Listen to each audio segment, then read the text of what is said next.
This week's episode is brought to you by Fairy Godmother Travel. Contact them to help you plan all of your Disney vacation needs. Again, email Communicore Weekly at fairygodmothertravel.com and tell them we sent you. Communicore Weekly, come on and get geeky with Bob around boats and five-legged goats.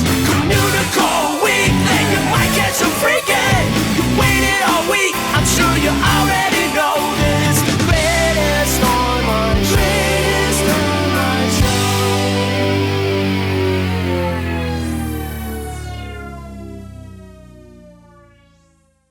Hello, and welcome to Communicore Weekly, the greatest online show and home of the world's first pair of independently born identical twins. I'm George. And I'm Jeff. I'm just kind of right now recovering from my whirlwind couple of weekends that's been going on over here, man. Yeah, scary stuff like the D23 conference. That was pretty scary, right? That was, oh my God, terrifying, guys. Terrifying. Yeah. But I think we should mention again, because it's so close right now, we're going to be at Dragon Con doing a live show that we're going to be woefully unprepared for. But you guys should come watch us anyway. Because we've got some sort of confirmation that the Communicore Weekly Orchestra will be there. Yes. That's all we know. They might be kazoos and pots and pans. Hey, you know what? That's okay with me. Because, let's face it, sometimes that music is the best. But, I mean, even just aside from our live show, George and I are on, a handful of panels. Yes. There's like an animated to live action panel on Friday, and Tomorrowland on Saturday, and I'm doing Gravity Falls and Phineas and Ferb, and what else we got? A Disney theme parks tips and tricks panel. And I'm doing a Six Flags Over Georgia panel. Are you? Yeah, I'm going to Six Flags Over Georgia. I'm totally going to that panel. Yeah, so I'm excited. It's going to be great. I mean, it's going to be at the park, actually. Oh, okay. Yeah, not at Dragon Con. Oh, well, you confused me. Yeah. Well, I heard something about we have to have lots of caffeine and alcohol to survive Dragon Con. I'm confused by that. I'm confused too, but that's okay. We'll figure it out when we get there. But seriously, most importantly, we're recording our annual Halloween episode at Dragon Con. It's going to be Sunday night at 5:30 p.m. I believe it's in the Westin Hotel. I think so, yeah. But full-on live show. It's going to be great. If you guys are going to Dragon Con, we talked to some people on Twitter that changed the day they were going so they can come see our live show, which kind of touches us in the heart. I like that. Makes me feel all special. It does. So, again, if you can't make it, well, it'll be our Halloween show, so you're not going to miss it. You'll just hear it in 2 months' time. But come see us for realsies. Give us high fives. High fives? Or something. High fives. It's time for Disney History.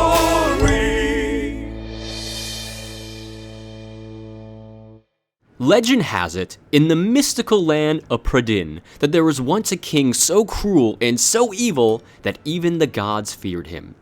Since no prison could hold him, he was thrown alive into a crucible of molten iron.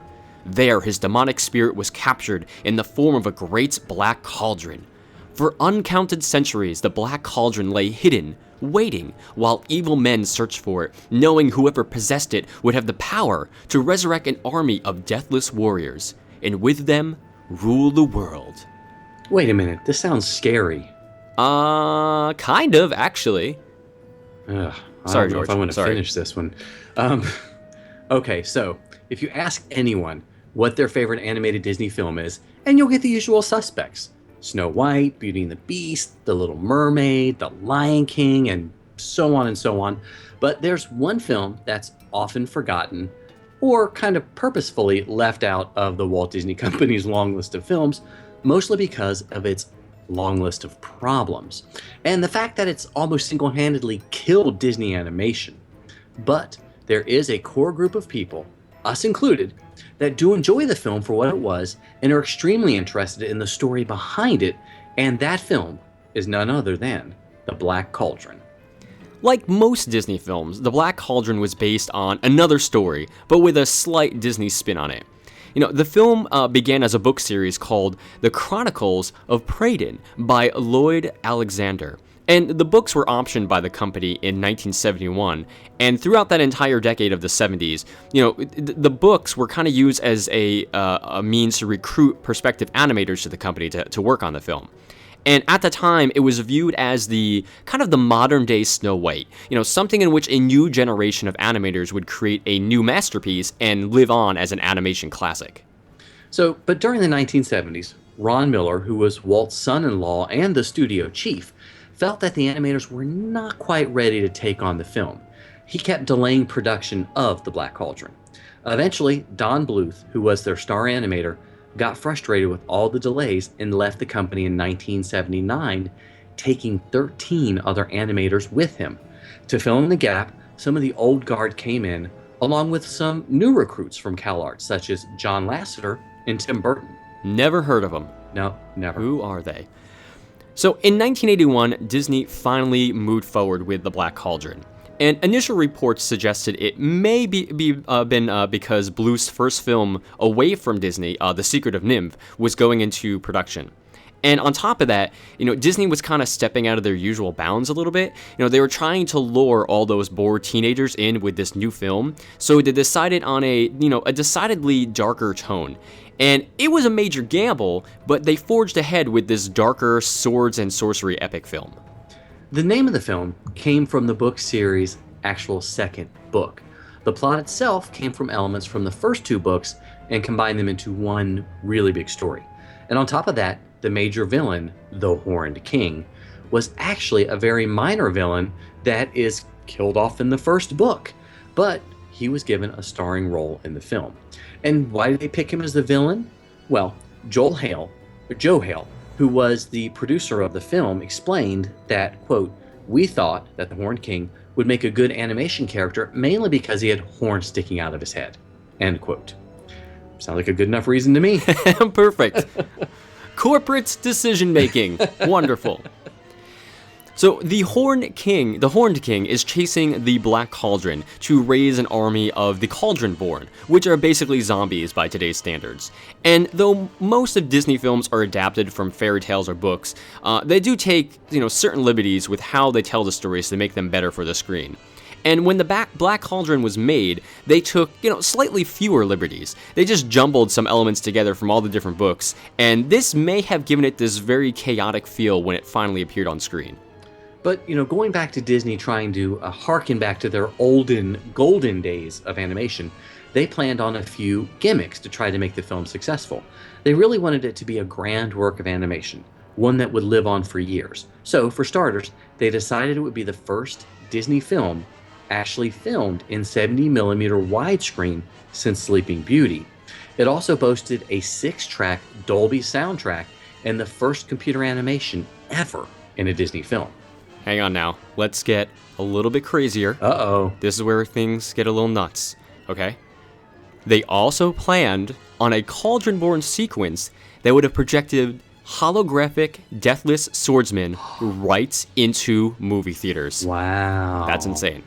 So the idea was that during the scene where the very first Cauldron-born emerged, the holographic projection system would click on.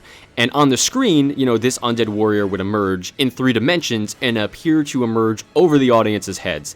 And it would have been awesome. Yes, it would have. So while initial tests of this process sort of went extremely well, the problem, as always was in the cost. So creating a hologram program system for movie theaters across the nation would have been way too much money. And since the film was already years behind in development due to Ron Miller pushing it off, it was already well over its projected budget. And on top of that, during its 5 years in production, the project simply just overwhelmed the entire animation department. The problems with it just kept coming up as well. The new widescreen layout charts that were created for the 70mm format apparently didn't match the ones used for Sleeping Beauty. In fact, according to Mike Pereza, one of the animators, he only noticed the issue after everyone had been drawing the scenes at the wrong dimensions for weeks. So it's weeks of work that were totally messed up. You guys are drawing in the 8th dimension again. Stop it. Oh, no. Stop it. So in 1982, there was also a 10-week animator strike, which set everything even further behind schedule. By the final weeks of production, some have been quoted as saying, "Anyone who could hold a brush was given lessons in cell painting and set to work." which makes me think the janitors probably had a big hand in that. Well, yeah, because, as you know, well. brushes are basically small mops, right? Exactly. And That's what there I thought you go. were going for. Good. There you go. Boom. Another crushing blow came in the fall of 1984, just a few months away from the Black Cauldron's holiday release. Ron Miller was ousted as the chairman of the company, only to be replaced by our BFF Michael Eisner. And at the time, both Eisner and Jeffrey Katzenberg, who Eisner picked as the studio head, at the time, neither of them really cared that much about the animation division. Obviously, they changed their tune later on, but back then, things were a little bit different. Yeah, in fact, Katzenberg hated the Black Cauldron. When he saw the initial cut, he basically freaked out. He was afraid the film would get an R rating for its dark and extremely violent tone. Blood and scary monsters were not Disney's usual MO, but it was here in spades. Katzenberg wanted it re-edited with different footage used. Joe Hale had to explain to him that in animation, unlike live-action films, there were no alternate takes, since it was all made by hand. The more you know. That's just hilarious to me that he just didn't realize that. Let's get some retakes. Come on. Yeah. So instead, Katzenberg told Hale to cut 10 minutes from the film to make it less scary and less violent. And when Hale refused, Katzenberg went into the editing room and began to do it himself, which makes a lot of sense considering he didn't know much about animation to begin with. So much of the Cauldron-born sequence was cut, amongst others. And when the new cut received a PG-13 rating, Katzenberg went at it again, making it cut down to a PG rating. However, most of the cuts were so clumsy that at one point, the music is interrupted in this mid-flourish, and it just sounds really weird. And other sequences were hastily rewritten and reanimated just so it kind of made sense. So something happened, though, when they cut out all the dark and violent scenes from the movie. It became disjointed. The scenes didn't really mesh together that well anymore. Animated films were once made using storyboards and not screenplays. This worked for the simple fairy tales, but when adapted to a complicated narrative like the books, and then cutting many things from it, causes the film to fall flat. And, the movie, on top of the cuts and the violent story, had another thing going against it. Its characters. They were kind of dull, and the audiences and the critics, they quickly realized that. And despite being, rich and full of life in the books, on the screen, that was not really fully realized. And even though Princess... I think it's Eilunwe? Yeah, I think so. Yeah. She was, meant to be a new addition to the Disney princess canon. She just didn't really connect with the audiences and was quickly forgotten. And the Horned King, while scary, he doesn't really do much but sit on his throne and order all his lackeys around. So, well, that's sort of on our 5-year plan, isn't it? Yeah, that's true. That's a fair point. For us to have thrones and order lackeys. Yeah. Okay. We're almost to the 5 years, so we better get on that. Yeah, that's true. We're still working on it. So, okay. Well, in spite all of the hard work that was put into the film, when it was released, it only earned $21 million. The budget itself was claimed to be $25 million, but those close to the production have said it was probably closer to $40 million. And unlike most Disney animated features at the time, The Black Cauldron was never re-released to theaters due to its unpopular nature amongst theatergoers. It was only released to VHS in '98 after thousands of fans wrote to the company and asked for it to be made available for purchase. The last time it was re-released was September 2010 for the film's 25th anniversary. And not much was added to the film, except they got a better transfer and there was a deleted musical number with the Fair Folk. But to this day, Disney fans have not seen the full, uncut version of the film. And we will probably never get one because of how dark and unsuitable it is for family audiences. But despite all that, it's not a bad film. It obviously has its haters, but there's a lot of good things to be found in it as well. Some of the amazing sequences done by the first-timers, the first feature animators, they're absolutely gorgeous, and they really stand out. So it's pretty incredible looking. Yeah, and some of the story points from the book translate quite well also. The 3 witches who guard the cauldron are still great, and despite its massive editing, the Cauldron-born sequence is still a fantastic piece of animation. It's gross, scary, yes it is, and even a lot of fun. I mean, someone in the company must have continued to love the film since the Horned King served as the finale of Tokyo Disneyland's Cinderella Castle Mystery Tour from 1986 until 2006. And in a lot of ways, despite almost completely destroying the animation division, the Black Cauldron saved it as well. Once Katzenberg educated himself on Disney's long animated history, he realized that animation really was the key to turning the company around and bringing it back to its success. And, that said, he wanted it, on his own terms, cheap and fast. And the Black Cauldron's flop really gave Katzenberg an excuse to remake the way the studio worked and do it in his own way. Yeah, I had heard a rumor that Katzenberg did have access to the Swanboat time machine technology, but only to pull stuff from the future. Oh, really? And he was able to get almost all of our episodes of Communicore Weekly. Wow, clever girl. So that way, was able to... That's how we got the in-depth history of the company. Is that why we also wound up in that one scene in the Black Cauldron? Yeah, see if the cadets can find it. Oh, okay. Do it that way. So, of course. So as Jeff was talking, the film did sort of work, and after that we did have, the rebirth of the animation, and we've had the renaissance of Disney films that we know and love today.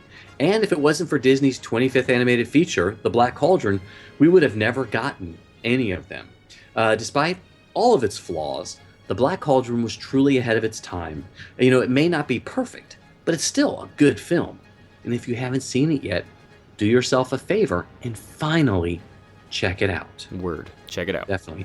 So once you get a chance to watch it, or if you have some thoughts or opinions on The Black Cauldron, give us a call on the Communicore Weekly Goat line at 424-785-4628. That's 424-785-GOAT. Here's another minute that you can't get back. It's the 60-second review. Okay, for this week's incredibly long 60-second review, we have a new Blu-ray release called the Walt Disney Short Films Collection. And have to admit, I was kind of interested in watching it and ended up being very excited about it once I watched most of them. I did. You only watched most of them? Well, I watched all of them, but okay. I was just making sure. I could say I watch all of them, and even some of them I've seen previously in the theaters. But it was great to see them again and rediscover them, because in some ways I feel like these short films that play before the feature films, they're good, but they don't get as much love as they should because they're not in the public eye as much. Yeah. So it's great to have them on a disc. Yeah, and even we talked about them, there's 12 in the collection, and we'll sort of go over them pretty quickly, but. Even, what was it, the Ballad of Nessie, Tick-Tock Tale, Little Match Girl, and Lorenzo were never released. Yes. They were done in-house. So it was good to see them finally in some way. Fantastic works of art, and you can see how everything just grew from that. I guess probably the one that most of the younger generation is going to be interested right off the bat is Frozen Fever. It's on the cover of the Blu-ray, and it's there as a necessary evil, obviously, to sell more discs. But George and I were just discussing before we were recording the show. We should have saved it for you guys, but I'll say it again. I enjoy Frozen Fever much more than I enjoy Frozen. Yeah. I think it's a cute little film. It's like 5 minutes long? Yeah, it's just a short, It's adorable. And Martina thought that Elsa was blowing out snot bubbles, not little snowmen. I have to admit, they really... It's almost like they could have made the original Frozen a short reel, like a 30-minute. Yes. Because they basically got all the humor. You got some good song. You got a good song, 2 good songs in there, and all the characters are there. So it's like, whoa, it's a little taste of Frozen, just what I need. Just in a little bit. Also, 99% sure she was not sick. She was just drunk. Just by the way she was asking, that's all I'm going to say. Yeah, that's a really good point. And plus, you can never go wrong with more Kristen Bell. Exactly, but we can't say her name anymore, so we'll move on to the next short film. Let's just go through them quickly. Okay, all right. So next one up is Feast. Feast. Yep. I loved it. Little dog, adorable. Winston, little English school dog, gets to eat food, and I actually saw it at work in 3D, which was kind of cool. That's right. Yeah, that's right. I remember when you talked about that, and I hated you for a while. Yeah. So enjoyed Feast. It was cute. I think a lot of people enjoyed it. Next one is Get a Horse. And what's funny is when I read the title, I couldn't remember what it was. But to me, it's probably one of the 2 most impressive on the whole disc. Yeah, absolutely. I mean, if you don't know the backstory, we'll just say it's a lost Mickey Mouse cartoon. If you do know the backstory, you'll understand how clever it actually is. Probably my favorite on the disc, I'm not going to lie. Yeah, I think that was one of my favorite ones. And it was... So enjoyable, so surprised to see what happens, and they actually it's Walt Disney's voice is used for Mickey's Mouse voice. When I was watching the credits, I said, "Oh boy, it is Walt Disney's voice. That's awesome." I went, "Oh boy!" No. Crap! Now I got to pay Disney $1. Dang it. Okay, so next up is Paperman, which is an amazing short. So well done. The directors talked about how they actually got light to come through these black and white drawings. Yeah, it was incredible gorgeous. process how they made it. Oh, so good. And Paperman is just the guy who meets the girl, and she kisses a piece of paper, and he makes paper airplanes and throws them at her. Yeah. There's a little bit more than that, but that's let's all. do this before instead of just going through all of them one by one. Let's just say this: was there any you did not like in the rest of them? No, not at all. Not at all. I was surprised. Okay, yeah, sure. Going over them. Tangled Ever After was hysterical. Yes, Loved agreed. it. Ballad of Nessie was neat. I love the animation style of that one. Yes, and what's interesting, if you can catch it, the same people that did The Ballad of Nessie and Prep and Landing Operation Secret Santa, which was awesome as well, there is a hidden Nessie in there. There is. And my wife picked it up. I stepped and said, "Oh, what is that?" I paused and she goes, "I don't know what that is. Is that Pete's Dragon? Is that Elliot?" That's awesome. No. I'm gonna have to go back and watch that one now. Yeah, it and Nessie. So that was good. I thought there were some really artistic ones, like Tick-Tock Tail, Little Match Girl, and Lorenzo were gorgeous and just almost like Destino. I think it's worth mentioning that these short films come about as kind of like side projects for the Disney animators. You know, they pitch their ideas to John Lasseter, and he says, "Yes, go ahead and make that." So it's a good way to let their creativity soar and fly and do things they don't normally do in the feature animation. So to me, these short films are important to the animation legacy, and that's why I'm glad that they're on the Blu-ray disc. Yeah, and they look fantastic. They sound great. Yes. It gives you a little taste of all these different animators and what they're doing, and you can see how they, like you just said, they grow. Sort of like what Pixar did. They do all the shorts to grow their animators. And I have to admit, I still loved How to Hook Up Your Own Theater. Yes, you can't go wrong with a Goofy Goofy How To. Because they reused old scenes from earlier Goofy cartoons. Agreed. It was great. So I think definitely pick up the Walt Disney Short Films collection. I 100% agree. Great addition to your library, and it's something you can get like a little taste of Frozen, which is all you really need.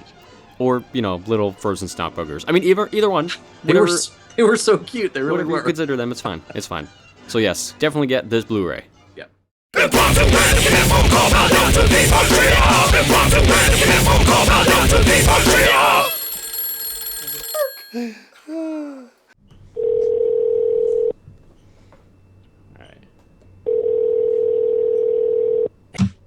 Hello? Hi, is this Sarah? Yeah.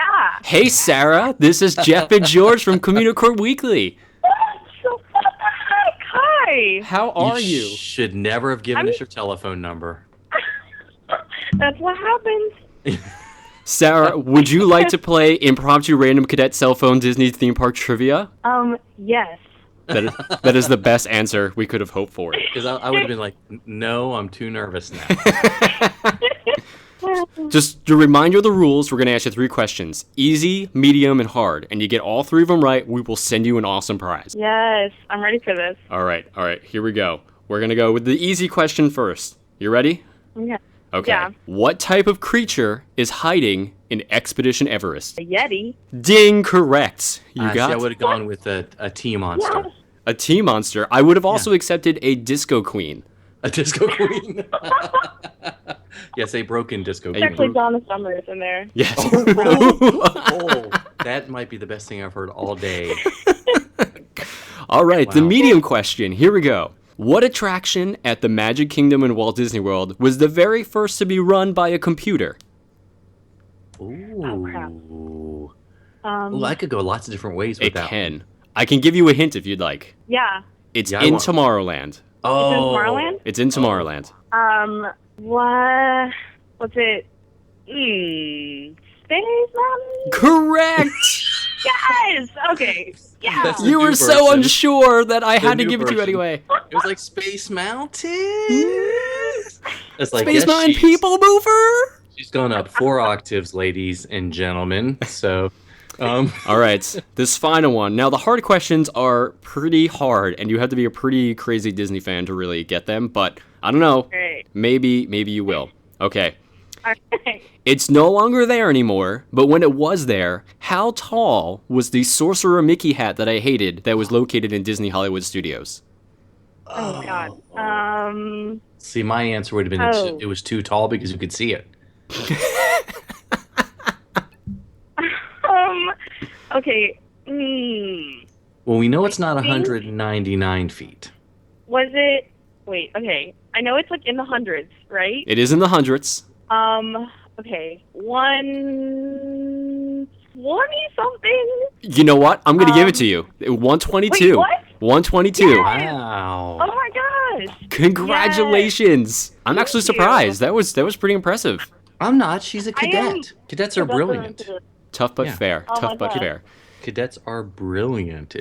So, and actually, this is the reboot of the cell phone trivia. Two guys on a phone at Disney thingy, whatever we just did. Thanks for remembering the segment name, George. Yeah, Much yeah. appreciated. Yeah, Nice work. Nice work. I Yes. tried. Well, tried. congratulations. You're a winner. Yes. Thanks, guys. Thank you so much. Thank you for playing Impromptu Random Cadet Cell Phone Disney Theme Park Trivia. The name I almost messed up again right there. Sometimes you might see it, sometimes you don't. Hey, look, what's that? It's a five-legged goat. So here's one that I just recently found out about myself. Despite the fact that Fort Wilderness on Tom Sawyer Island in Disneyland is no longer open to the public, you can still admire it from all the sides and, even try to sneak a peek in between the wood things there just to see what was inside. Here's the thing though. Fort Wilderness was built from actual logs. I mean, real live wood. So the materials gave the fort an authentic look, obviously, but here, the interesting thing is, to transport these full-size tree logs to the island, they were actually floated across the river, similar to the ways that logs were transported in old-fashioned wood mills. But this wood actually required a little extra care to protect it from all the elements and from termites, so it's not as kept up as it used to be, but it's still pretty awesome. And they still use the area as a changing room for Fantasmic performers, but the fact that they floated all these logs across the river, just like in the olden days, I think that's a pretty neat little tidbit. And today they would have 3D printed them or Yes. used giant cranes to sling them across. Yes, because everybody Exactly. loves the magic crane at the Magic Kingdom. Yes, and speaking of magic, we're going to talk to you about our celebration. Hooray! Yay! This week, we've got another announcement about our year of 1 million or so limited time cadets prize winner. Hooray! Yay, very excited. And this week, we've got a fantastic Walt Disney World prize pack from Fairy Godmother Travel. Yay, very excited. Hooray! And this week's winner is Aaron M. from Lakewood, Washington. Congratulations, Aaron! Yes. And don't forget, you still have plenty of time to enter the contest. We've got some pretty spectacular things coming up for the end of the year. Yeah, we got some great more weeks, many more weeks. Just email Communicore Weekly at gmail.com. Did you forget our email, George? No, I was going to say Communicore Weekly at fairygodmothertravel.com, which is I mean, still they a can do that great way also. to get great travel and help us out a little bit. Yeah. But email communicoreweekly at gmail.com with your name, your address, and your birthday, so we can send you something special, and we'll enter you into the drawing. Because the Hooray. later you enter, the more competition you have. That's true. That is true. So you guys should have entered months ago. So go ahead and get in the time machine, enter like 4 months ago, and you're better off. I wonder if anybody has done that yet. Probably. We'll never know. We've We'll got never some know. like that. We got that Zaphod Beeblebrox or something like that. I That hear he's name running pretty for cool. president of the galaxy. Yeah, and he probably wants to use us as a platform. Fair enough. Maybe He that's can. so. It's fine. Anyways, we'd like to thank Zaphod and everybody else for making it to the end of another episode of Communicore Weekly. Yeah, please give us a rating on iTunes, or if you watch the show on the YouTube, leave us a comment. Anywhere, just let us know what you think of the show. Yep. And you can always email us at communicoreweekly@gmail.com to enter the contest. Check us, send us something cool, or just say, hey, sup, Corey. You can also like us on Facebook at facebook.com/Communicore Weekly. And follow us on Twitter, Instagram, and Periscope, because I know we'll be periscoping from Dragon Con. Heck yes. Yes, we will. I'm always at Imaginerding, and he's always at Jeff Heimbach. And of course, give us a call on the Communicore Weekly Goat line at 424-785-4628. And visit communicoreweekly.spreadshirt.com to get some incredible t-shirts, including the Hatbox Ghost Whistle and the Flushing on Our Own Terms shirt. is in Which the store. legitimately looks like a plumbing company shirt, I think it's which awesome. is hilarious. And of course, if you want your official cadet membership card or stickers, send us a self-addressed stamped envelope to Communicore Weekly, P.O. Box 432, Orange, California 92856. And you can always visit patreon.com/Communicore Weekly and find out how you can help support the greatest online show. So for Jeff Heimbuck, I'm George Taylor. And for George Taylor, I'm Jeff Heimbuck. Thanks for listening, guys and gals. We'll see you next time on Communicore Weekly, the greatest online show.